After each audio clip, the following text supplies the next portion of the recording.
Este aqui é Israel, um dos países mais desenvolvidos do Oriente Médio, mas o seu território tem um grave problema geográfico.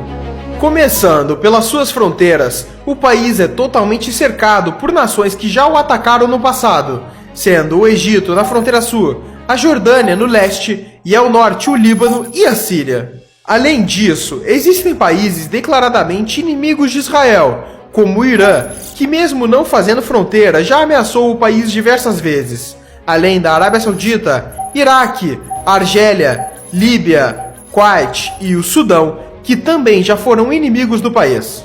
Isso sem falar dos conflitos internos que acontecem com a Palestina na faixa de Gaza e na Cisjordânia.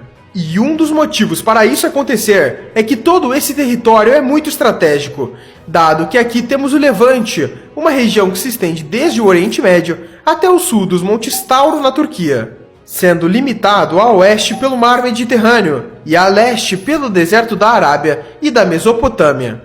Essa área conecta o norte da África ao Oriente Médio, sendo requisitada por interesses logísticos e militares de diversas potências.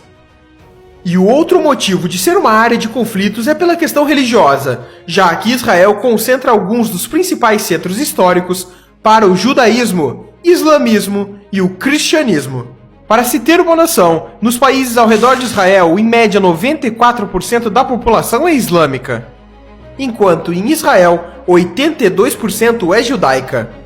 E para entendermos mais a fundo o problema geográfico de Israel, temos que olhar a sua história. Desde seu surgimento até os dias atuais, Israel sempre viveu conflitos, guerras e instabilidades, justamente pela localização geográfica e por estar em uma região estratégica. Sabendo disso, vamos começar a história de Israel por aqui, em 600 a.C. Jerusalém, atual cidade de Israel, ficava no território de Judá e era cercado pelo Egito e pela Babilônia. Mas foi em 586 a.C.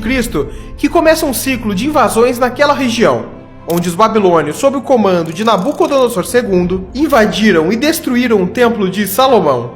E logo em 538 a.C., Ciro, o Grande da Pérsia, conquistou a Babilônia e grande parte do Oriente Médio.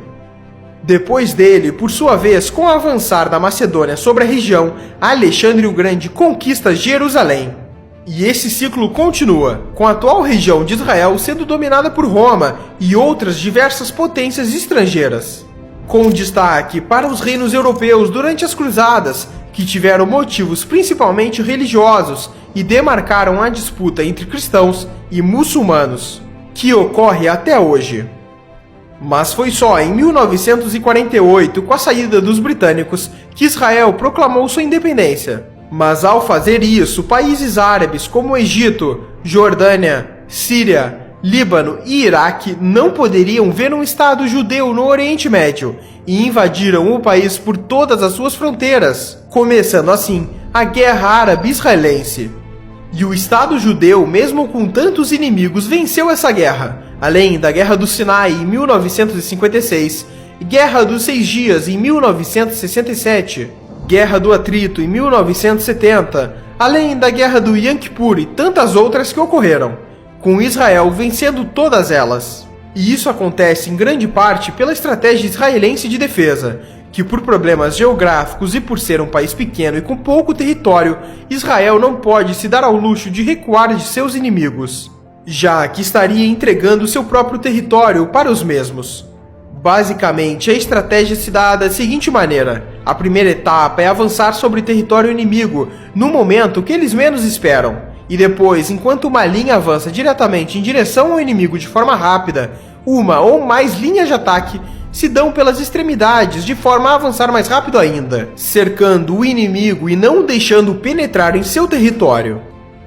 Em exemplos históricos, na Guerra dos 6 Dias, Israel estava cercado por inimigos. Então, durante a madrugada do primeiro dia de guerra, 178 caças israelenses levantaram voo e atacaram bases aéreas no interior do Egito, antes que os caças egípcios atacassem no dia seguinte. O mesmo aconteceu com ataques terrestres, dado que no mesmo dia do ataque aéreo, soldados israelenses avançaram contra posições egípcias que estavam entrincheiradas, com investidas diretas e pela retaguarda.